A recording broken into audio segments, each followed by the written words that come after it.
እንደማትቀጥል የተነገረ መልእክት ሁሉ ይሻራል። የነደፈን ሁሉ አራግፈህ ትቀጥላለህ። ሰበር ዜና ይዤ መጥቻለሁ። ጆሮ ያለው ይስማ።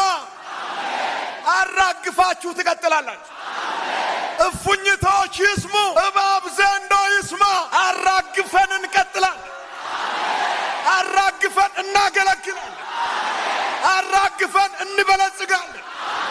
አራግፈን እንሮጣለን።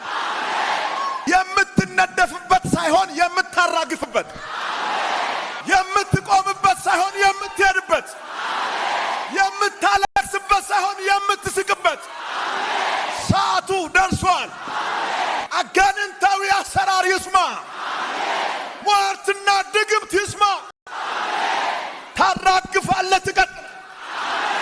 በእፉኝት የተነደፈ ሰው ሁለት ምርጫ ነው ያለው፣ ወይ ማበጥ ወይ መሞት። ጳውሎስ ግን አላበጠም፣ አልሞተም። የተቀበልነው ክርስቶስ የሚባል አምላክ በደማችን፣ በስጋችን፣ በመንፈሳችን ውስጥ ያለው ኢየሱስ ከክፎች አንደበት የሚወረወረውን ቀስት ይሰብራል።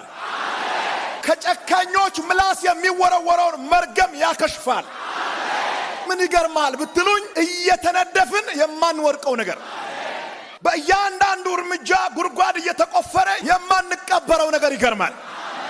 አንድ ጊዜ ሁለት ጊዜ ሳይሆን ደጋግመው ነደፉን፣ ግን አልጠፋንም። መጽሐፍ ቅዱስ ሲናገር ያልጠፋነው ከእግዚአብሔር ምሕረት የተነሳ ነው።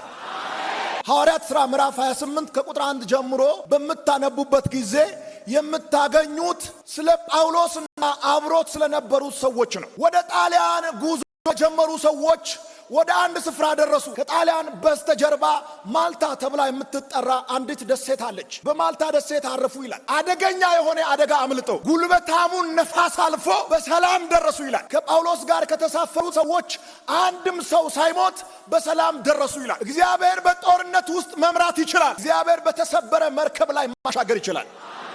እነ ጳውሎስ በተሳፈሩበት መርከብ ላይ የተነሳው ነፋስ ቀላል ነፋስ አይደለም። ትልቁን መርከብ እንደ ቆሎ ነው ያደረገው፣ ሰባብሮ ነው የጣለው። በሞተ ተስፋ ውስጥ እግዚአብሔር ለጳውሎስ አንድ ድምፅ ሰጠው። አንድም ሰው አይሞትም አለ።